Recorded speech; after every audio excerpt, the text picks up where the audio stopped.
So hello everyone, thank you so very much for being here. Is that my voice coming through speakers here? Who knows? Never mind. We'll all find out in the recording afterwards. But thank you so much for being here. My name is Laura McCrimmon. I'm one of the clinical teaching fellows here in Aberdeen who's been coordinating the events this week. So it's delightful to see you. It's been great that we've got so many people online. We've got you guys here in person, and there's so many people who've signed up to listen to all of these talks after the fact as well. So we have got our incredible speaker, Dr Debjani Sarkar, who's come very kindly from the sustainability team to talk to us here within Aberdeen University and NHS Grampian.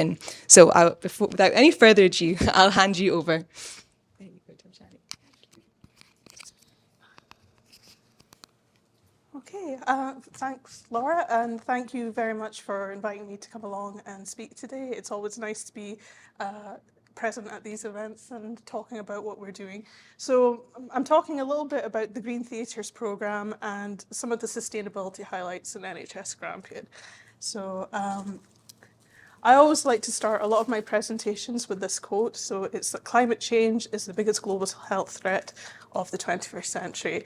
And you'll notice that this was first written, spoken about 14 years ago, and it's still quite relevant to today's practices here. So it is still quite a big global threat to a global health threat to the population. But it's also important to sort of flip it on its side and look at it as an opportunity to address how we provide healthcare to our population as well.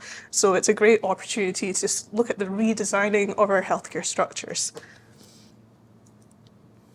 So apologise for how busy this slide is, but I just think it beautifully illustrates some of the changes that have been happening in Scotland as it all. So you'll notice that for the majority of this page, it's relatively blue, but in this right-hand side of the page, you see a cluster of red, and just showing that the vast changes in our temperatures in Scotland have been kind of restricted to the past 20 years. So we are having to look at how this affects the healthcare of our population. So I firstly wanted to have a look at some of the global healthcare conditions that we're seeing. So due to climate change. So climate change is causing rising temperature rises, extreme weather events. We're seeing sea levels rising and increased carbon dioxide levels. And that in itself has an environmental effect and a healthcare effect, as you can see.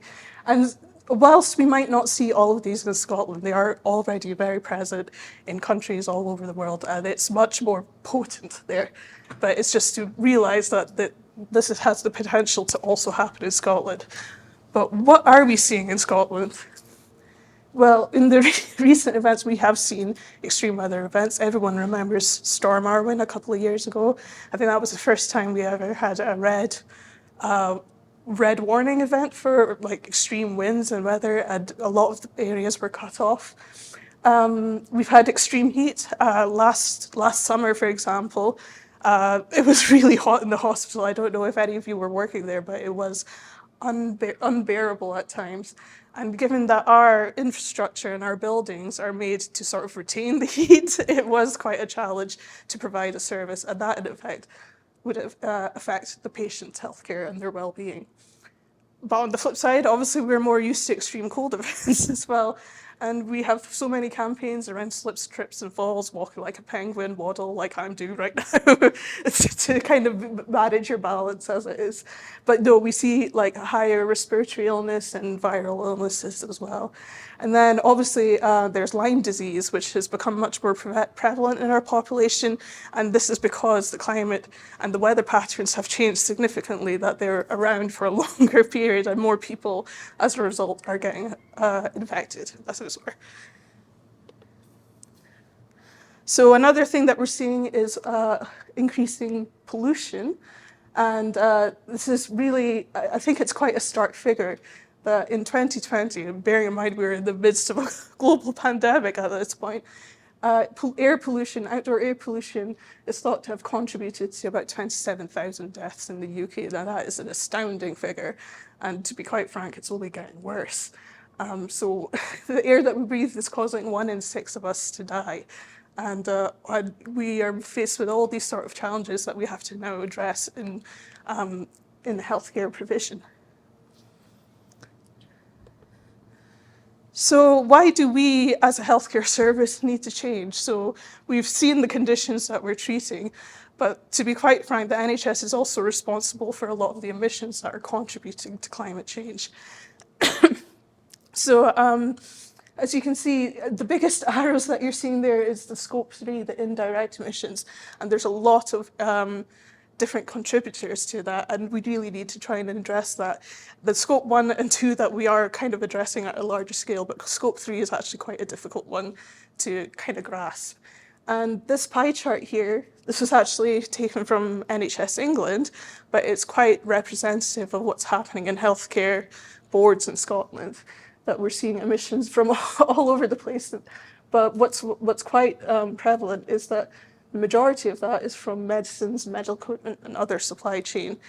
So it's clinical decisions that are actually quite important when it comes to the provision of healthcare and how much we are actually emitting.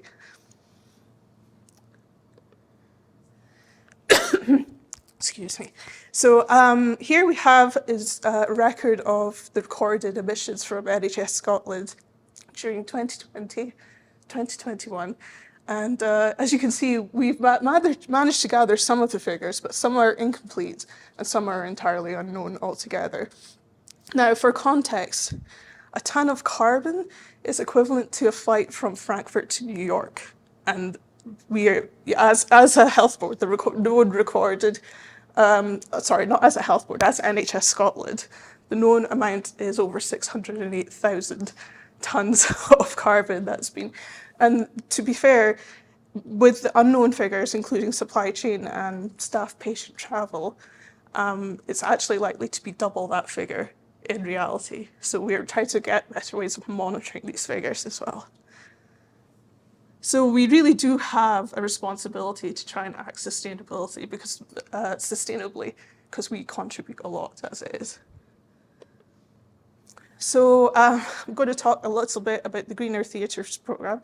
Was there anyone here that was at the launch of the Green Theatres programme yesterday? Or anyone online? You can just give a thumbs up if that's the case.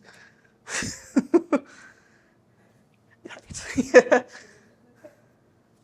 So the Greener Theatres programme is just, it was just launched nationally yesterday by the Centre of Sustainable Delivery and with the Scottish Government.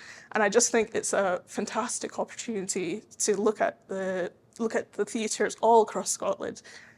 Why theatres in particular? It's just that they're quite intensive, high carbon areas.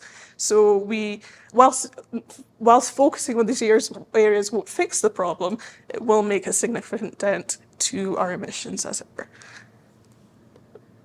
So we have different core elements for the Green Theatre programme. So we're looking at creating more environmentally sustainable facilities and estates for everyone. And looking at optimizing our waste management, looking at the impact of our volatile gases that are used during anesthesia, and looking at more environmentally sustainable equipment and clinical practices. So these are the core elements of the Green Theatre programme. And it was NHS Highland who were really the leaders in this because they are the exemplars. They kind of just dove right into it and they looked at different aspects, including, like I say, anaesthetic gases, waste management, single-use plastic reduction, energy use, ventilation, and the procurement of theatre consumables. And they also did more to that as well. They even looked at little things like getting rid of disposable cups in their theatres, meat-free Mondays. They really looked at all different aspects and created this wonderful diagram. And we at Grampian are just hoping to sort of emulate some of that work because it's just incredible what they have done. So I want to talk a little bit about what we have done in Grampian, which is not nearly as much as Highland, unfortunately. But we've done we've taken some steps to reach it. Sorry, I'm losing my voice.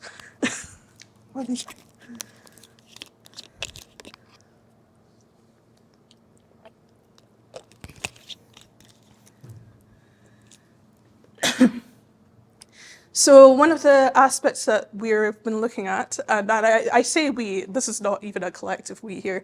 So I'm in a sustainability team within NHS Grampian. This work has actually been led entirely by anaesthetists in this organisation. They just took it and ran with it. So I take no credit for any of this. So they were looking particularly at anaesthetic gas uses and desflurane in particular. So this chart here, it was actually taken from a paper in 2010, but it just highlights that we are still seeing anaesthetic gases up in our atmosphere, and they're recorded, they're there, we know that they're there. And desflurane in particular is something that's particularly volatile. It's more potent than carbon dioxide. You're looking at 2,500 times more potent than carbon dioxide. So it's quite a horrible one to use in an environmental sense. So, for example, one bottle of vaporized desflurane is the same as driving over 3,000 miles in a petrol car. So that's a journey from London to the south of Italy, there and back again, if you were crossing the water in your car as well. So there you go. It's quite a potent gas. Other things they have been looking at is also nitrous oxide and Entonox. So these are both potent greenhouse gases, and they're deleterious to they're deleterious ozone substance. They have a long atmospheric life, so they'll be around for every one of our lifetimes, really. And we just have to look at how we're using this as well. So each year we're required to report on our anaesthetic gas use, and our baseline year was 2018-19, and you can see that the volatile gases and the nitrous oxide and Entox, we were using these at quite high levels, but in our more recent recordings, you'll see that we've actually stopped. Well, we've had an 82.4% drop in the use of desflurane. Now, this is, again, led entirely by anaesthetists. This was a clinical choice that they made to stop using it. So this means that they removed it from their anaesthetic machines, and they've basically stopped the contract for desflurane coming into the organisation. So it's only used in really minute, small amounts, if anything. And we've also looked at nitrous oxide. So one of our successes recently, again, made by clinicians, not so much by us, was the removal of piped nitrous oxide from our Baird hospital that's currently being built. So they'll now be provided in canisters. And we're also reviewing all the other buildings in our area which have piped nitrous oxide to look at removing the manifolds altogether and providing canisters instead. So we are looking at basically different clinical choices affecting our emissions and seeing a reduction in the amount that we're emitting as well. So I just think it's a wonderful example of how clinical choice has a huge impact, a huge environmental impact. So another thing that we've been working really hard on is looking at waste solutions for theatres. So these are pictures that were taken at a recent waste audit. And although it looks horrible, it's actually quite a good image, because all these materials that you're seeing here during this waste audit, you're seeing blue wrap, you're seeing saline containers, you're seeing packaging. This was all previously being put into our orange waste stream, which costs £503 a tonne to get rid of, and in comparison, recycling only costs £40 a tonne. So it's the right thing to do environmentally. It's also the right thing to do financially as well. So it's actually wonderful to see. So the green thing that you're seeing there is a compactor. So we've had so much recycling coming from predominantly from theatres, but also other wards in the area. But we've had so much coming in that we've had to get a compactor just to fit all this recycling in. So it's actually a huge success story that theatres have just taken on board with recycling with the help of our waste management officer as well. So I just think that's a fantastic effort. Another thing that we've done, excuse me, So these are, you'll be familiar with this, these are sharps containers that we use for, like I say, getting rid of sharps medicines and all of that. And they were previously these bright yellow containers, and they were made from virgin polymers. So brand new plastics created, and then more often than not going through some level of high-level disinfection or incineration, which in my mind is very, very wasteful. So we've now, with working through the company that provide these containers, they're now made from at least 40% recycled materials. So it reduces their environmental impact and their carbon footprint altogether. So, and this isn't just in theatres, this is Grampian-wide as well. So I just like to highlight it because these are now recycled materials. And here we have something called the Neptune Striker system. So on average, operating rooms can generate 1/3 of hospital clinical waste, and operating rooms generate a lot of fluid waste as well. So this particular case was taken from urology. So I think this was actually one case in which there was about 128 litres of fluid that was contained in vac sacs. And that doesn't include anything that was spilt on the floor there either. So you can imagine that all of these vac sacs, they're heavy, they have to be manually handled into these bags, and then these bags are processed under clinical waste. So what the Neptune Striker system is something that can actually greatly reduce the environmental impact, because this water waste now is now fed through the system and through a filter, and it can go through the wastewater system instead. And the only consumable from this is the filter itself, which is easily removed and put into the orange waste stream instead. So, and this is a mobile unit, it can go from one area to the other. And I just think it would be a fantastic replacement from having to deal with vac sacs in general. So we are wanting to trial it here, and we actually do have the units available. We're just waiting on installation, essentially, because there's a docking station that it needs to be connected to the pipework. So hopefully once we want to get everything installed, we can give you some feedback on how, or get some feedback from staff on how well this is utilised. But I just think it's a fantastic solution to theatre waste as well.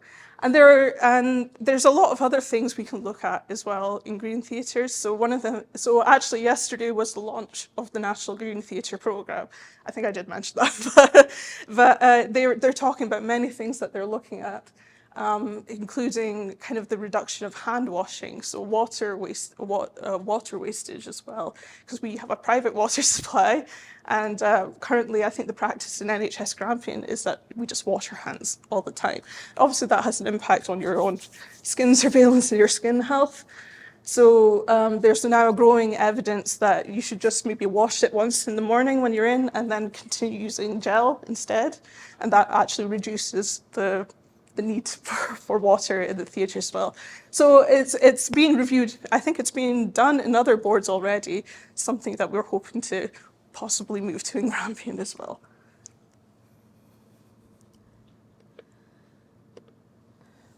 So I've given you a quick whirlwind of what we've done towards green theatres in Grampian. So now I just want to talk a little bit about the sustainability highlights, so what me and my team have been involved in the past couple of months actually. So our challenge right now is reimagining the health service in a way that's good for the health of our patients and for the planet. So NHS Scotland have obviously published a national strategy, and likewise in Grampian, we're working on our own strategy to meet national goals and also assert our own goals in there as well. And it's actually a really difficult question to sort of answer, like a challenge to answer, is can we provide health service in an environmentally sustainable, healthier and equal society? That's the overarching goal of it all. So this has been a combination of work from our sustainability team, our public health team, And also, we're getting a lot of input from NHS Grampian staff as well, and it's been so valuable getting their input, particularly from clinicians, because they are like I say, their clinical choices have a huge impact. So the four main themes of our strategy is looking at the delivery of net zero for NHS Grampian. That is predominantly looking at bills and heat and power for the organisation. There's the greening of the health systems, which is more the sustainable care aspect of it. And then greening our places and communities and working with our local communities and working with collaborators. So we are hoping to have this ratified by July this year and also develop a work plan to coincide with it to show what our targets or goals will be. So redesigning the health service to get to net zero in a way that works and reduces demand. This is probably a huge section that would need a lot of clinical input, actually, because we've done stuff already. Actually, COVID-19, the pandemic, actually forced us into this situation for a wee while where we were holding more online consultations and looking at local service delivery. And it's really looking at how these services can now be delivered in a different way from what was traditionally done. But it's also catering it to our population, because obviously people at different stages in their life have different needs and demands. So getting clinical input in this is absolutely essential. And last year, NHS Grampian published their plan for the future, which is basically the starter guide for how we want to deliver a more sustainable healthcare service, in particular trying to contribute to the UN Sustainable Development Goals as well. So it's really just to try and enforce that, to kind of get the culture of change. We are the culture of change. It's just getting everyone involved in it and taking ownership. So I just wanted to talk about what happens in Grampian just now. So we have a board sustainability governance group. They are basically helping us with the strategy and kind of trying to fuse sustainability throughout the organisation. We also work across the board and regionally with our other health boards, because they're on the same journey that we are, and it's best to share practices where possible. But we also link in with other groups such as Healthcare Without Harm, which is a global enterprise actually of healthcare providers all over the world taking part in projects, sharing information, and we're trying to get more involved with that as well. We're increasing our presence and engagement. So we have sustainability champions across the organisation, and if there's anyone that would like to sign up, then please let me know, because that would be wonderful. And a sustainability network for those who can't quite commit to the champions but want to get involved with the work whenever they're able to. So the network is there for people.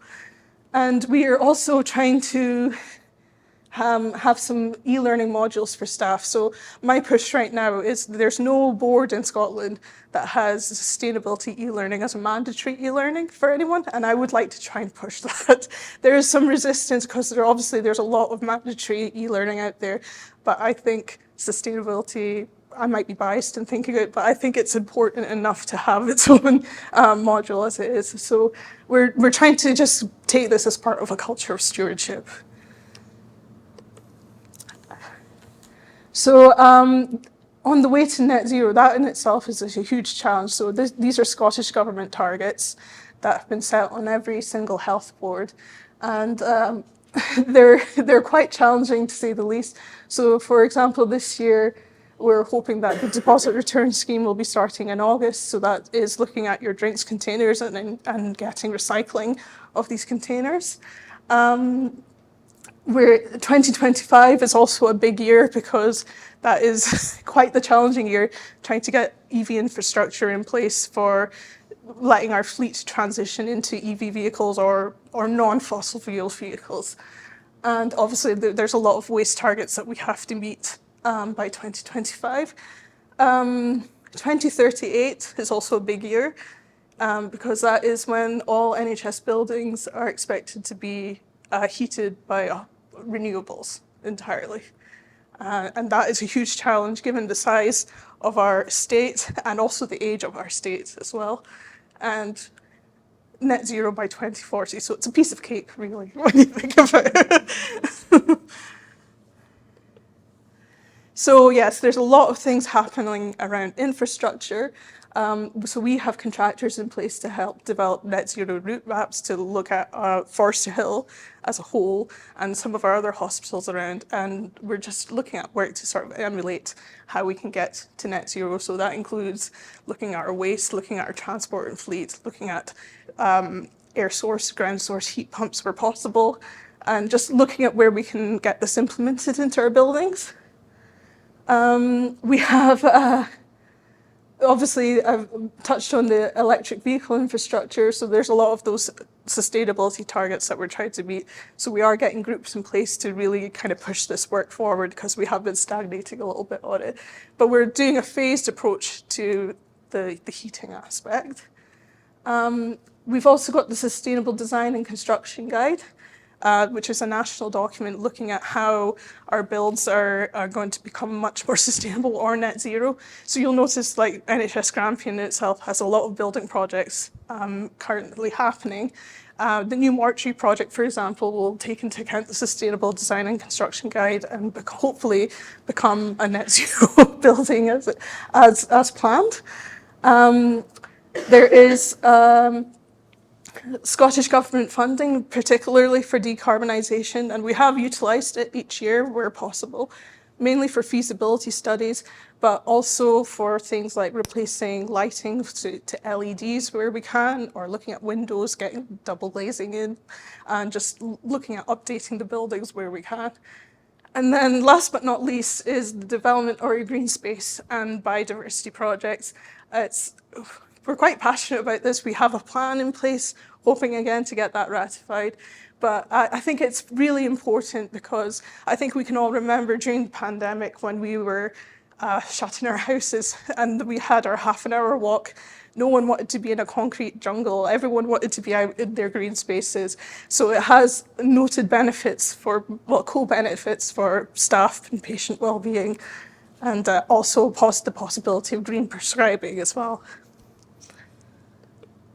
So there are a lot of challenges that come with this. So resourcing is a huge challenge. Our team was previously a 4-person team. We've recently expanded to 6 for the organisation.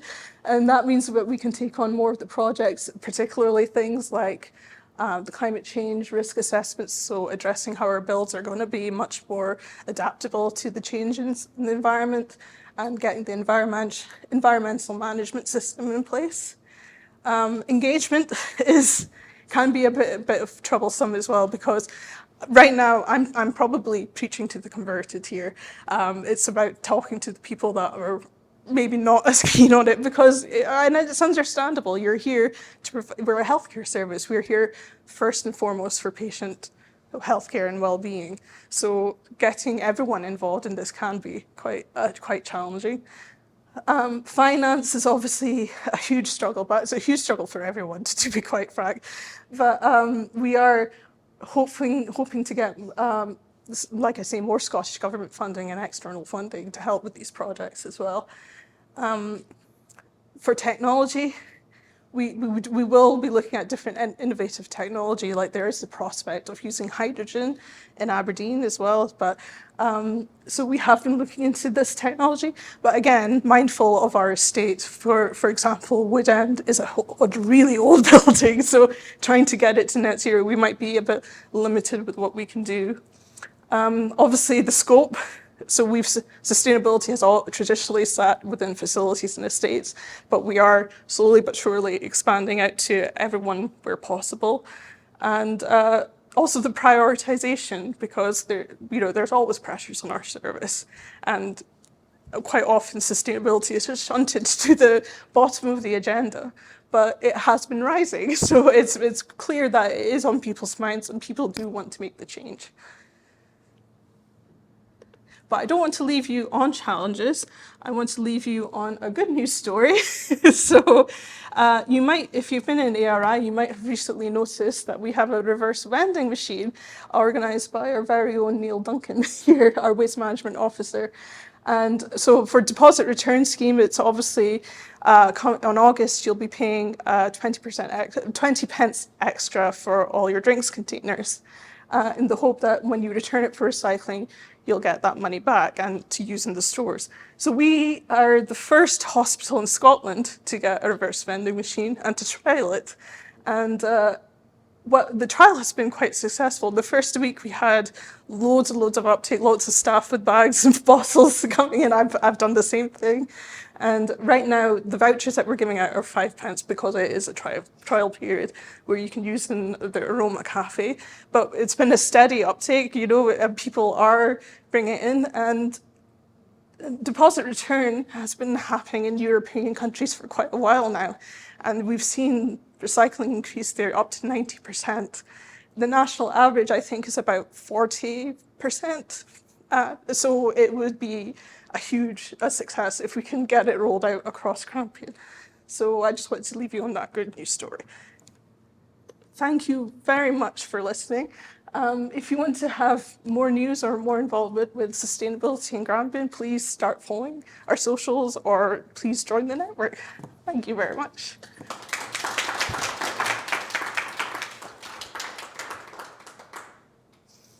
Thank you so much, Dr. Sarkar, for coming to speak to us. No problem. Is it okay if I start with a question? Yes. So I think what's incredible about what's happening with sustainability in the NHS now, and I think really nicely illustrated in your presentation, is just how much, I should probably step into the camera for the people online. And actually, can I borrow your mic Yes, as well, yeah. so people can hear? Is how much of an effort it's been at a grassroots level. So especially with the Greener Theatres programme, which was really showcased by Dr. Ken Barker in Inverness, and now that's rolling out. And so I think what's really nice about sustainability at the moment is that it's coming from the grassroots, but now with all of these 2040 guidelines and trying to align ourselves with the development goals, it's coming from the top down. We're sort of needing to meet in the middle. In terms of, it seems there's still a lot of need for clinicians to say, we want these bins, or we want to take part in the waste recycling programs, and coming up with ideas based on their own clinical space. What advice would you give to clinicians who maybe come to things like this, or they start doing the online training and they start picking up on things, but they need a bit of advice and support about where to go or how to do that? Yeah. So for anyone that is in that position, your best bet is to actually get involved with our team as well. So our email address is there, is gram.scar@nhs.scot. We will listen to any project that or any endeavour that you want to get installed in your area of work, and we will do anything that we can to support it. Recycling in wards, for example, that is something that has been brought to our attention by nursing staff. Sometimes they don't think that there's enough recycling there, or there's not enough space. So we can come in, we can have a look at the area, look at bins where the placement of bins are, removing orange bins where they're not necessary, replacing them with recycling. We will gladly help out with any sort of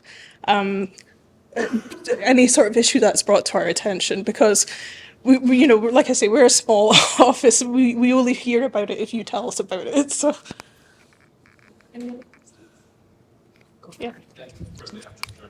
Signed up to join your sustainability network, so thanks very much.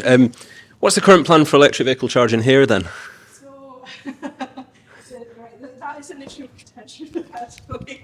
So the government regulations for EV infrastructure, it's only asking for fleet vehicles to be EV. So our plans for EV infrastructure right now are mainly just for NHS vehicles.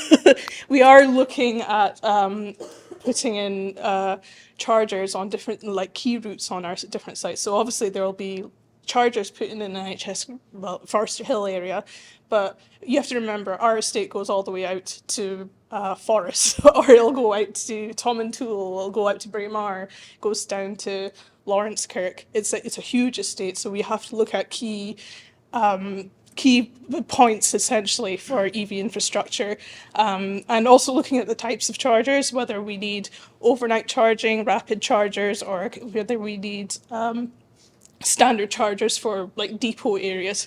So so our goals right now for EV infrastructure are predominantly for fleet, but you know we might have to consider some for kind of open use as well. But right now the plans are all for fleet.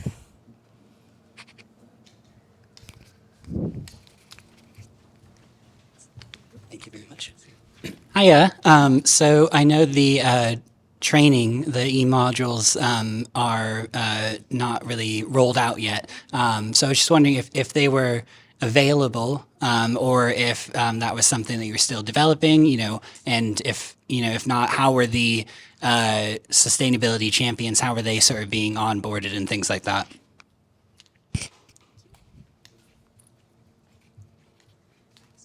So the e-learning modules are currently in development. So we do have a module for sustainability champions, and that module in itself is designed to kind of introduce aspects of sustainability, but also empower them to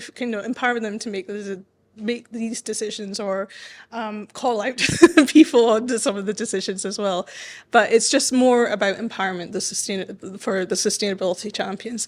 We do also, we're also currently developing, like I say, an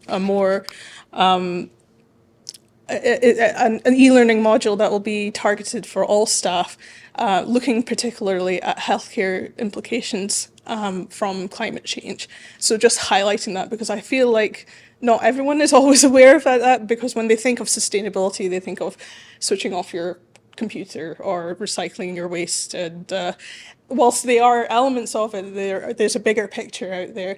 So that is currently in development, and we're also hoping to have like subsidiary modules as well, maybe on different aspects.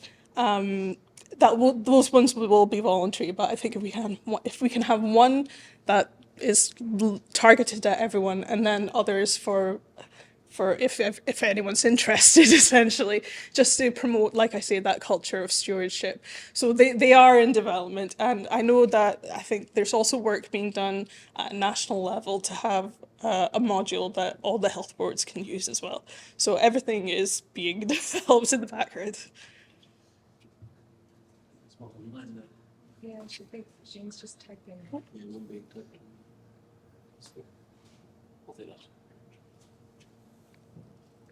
Or wait avidly for Jane's question. She probably just pressed space bar or something. While Jane's typing. Yeah, I just wanted to say again, thank you so much, Debjani, because I think that's a huge factor in everyone feeling like they can do stuff if they're interested in doing it, is knowing that you are the person to contact. They've seen your face. There's also two other people in the audience that I think they might also be able to contact. I was tempted to swivel the camera around so they can see you as well. But yeah, we'll absolutely be able to share your email address, and obviously it was on the last slide, so that'll go out in all of the recordings as well, which we'll be distributing. So I imagine Jane might not be typing a question, but we'll wait and see. But any other questions from the audience? No. Oh, yeah. I'd heard at some point that they were planning to scrub for theatre with purely, hand sanitizer rather than water. Is that the case, or is that just an urban myth?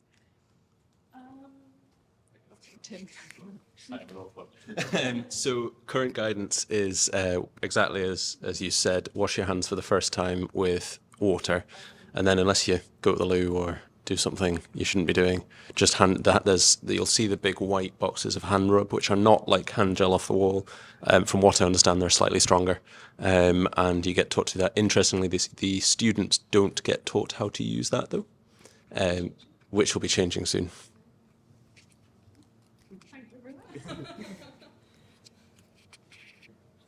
Yeah, I think we'll leave it there for now. But oh, it's here. Oh, wonderful. So I'll read the question out for those who are watching the recording. So as a nurse, I feel that there is little scope for nurses to become involved in leading change and influencing change in terms of sustainability. How can nurses become more involved in a tangible way? I actually disagree with that statement. I think nurses are actually, being the backbone of the NHS, have the most influence, if anything, when it comes to changing and influencing things in terms of sustainability. But how can nurses become more involved in a tangible way is, like, again, I mean, I might be banging the same drum in here, but getting involved with our team, like, become a sustainability champion. And like I say, we ask for very little commitment from anyone who does come forward as a champion, because we know that this is your time, your volunteering, your very precious time to help us out here. So, I mean, what I would do is, like, if you are in the nurse, speak to your charge nurses, speak to, nursing, even getting in touch with your nursing director to highlight these problems. And at least that way they will come to us and we can actually help with the situation. And like I say, meet with yourselves. We're currently doing a lot of work with pharmacies, for example, around kind of waste medicines, and we wouldn't know about this unless they come and tell us about it, essentially. So I would say just bang the drum as hard as you can until one of us will eventually hear about it, essentially, and we'll do our best to help you out in whatever situation you're in.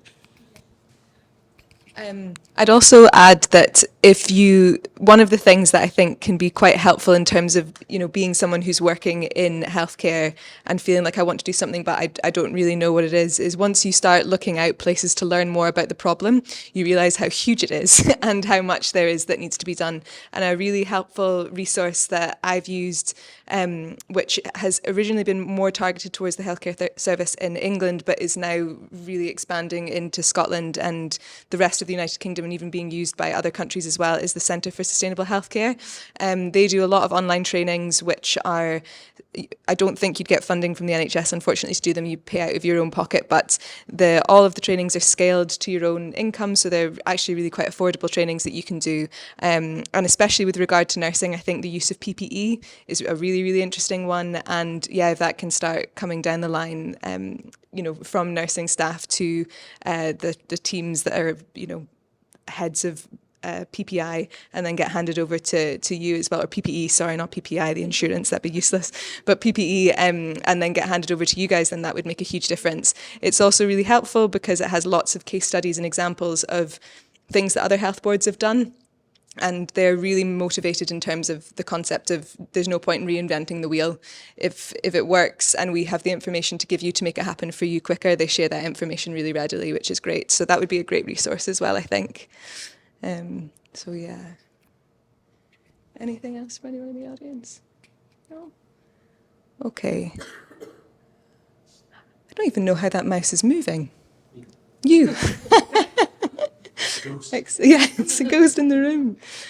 I think, unless Jane types very quickly, maybe we'll close it there.